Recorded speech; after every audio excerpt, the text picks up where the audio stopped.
বিসমিল্লাহির রহমানির রহিম। আসসালামু আলাইকুম রহমতুল্লাহি ওয়া বারাকাতুহু। আজকে 28শে সেপ্টেম্বর, আজকে থেকে কিন্তু হিন্দুদের পূজা উৎসব শুরু হবে, সবচেয়ে বড় পূজা উৎসব তারে। এখানে কিন্তু আমার মুসলমান ভাই বোনেরা অনেকেই যাবে। সো তাদের উদ্দেশ্যে কিছু কথা বলি, যদিও কথাটা অনেকেই জ্ঞানমূলকভাবে নেবে কিংবা অনেকেই আদেশ মনে করবে। সো আমি কিন্তু কারোকে আদেশ দিচ্ছি না কিংবা জ্ঞান দিচ্ছি না। সো আমি একটা কথা বলি ভাই, আমাদের মুসলমানের যে দুইটা ধর্মীয় উৎসব আছে, ঈদুল ফিতর বা ঈদুল আজহা।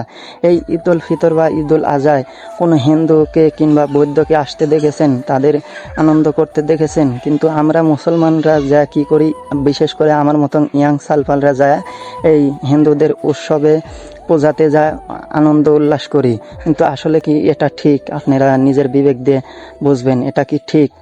আমাদের প্রিয় নবী হযরত মুহাম্মদ সাল্লাল্লাহু আলাইহি সাল্লাম কিন্তু এই উৎসবে যেতে মানা করেছে। হ্যাঁ, ঠিক আছে, তাদের উৎসব তাদের পালন করতে দিন, কিন্তু তারা তো আমাদের উৎসবে এসে কোনো সময় আনন্দ করে না।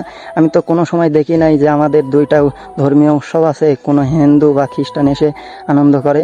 সো আমি পায়ে হাত দিয়ে বলবো ভাই, এই পাপ থেকে বিরত থাকেন, এবং পায়ে হাত দিয়ে ইয়াং সালফালদের এবং মা বোনদের বলি ভাই, এই পূজা উৎসবে যাবেন না। এটা আমার অনুরোধ, এটা যাবেন না ভাই। আমরা জীবনে অনেক পাপ করছি, তার ভেতর এই পাপ থেকে আপনারা বিরত থাকার চেষ্টা করুন। পূজা উৎসবে যাবেন না এবং পূজা উৎসবে যাওয়া থেকে বিরত থাকুন।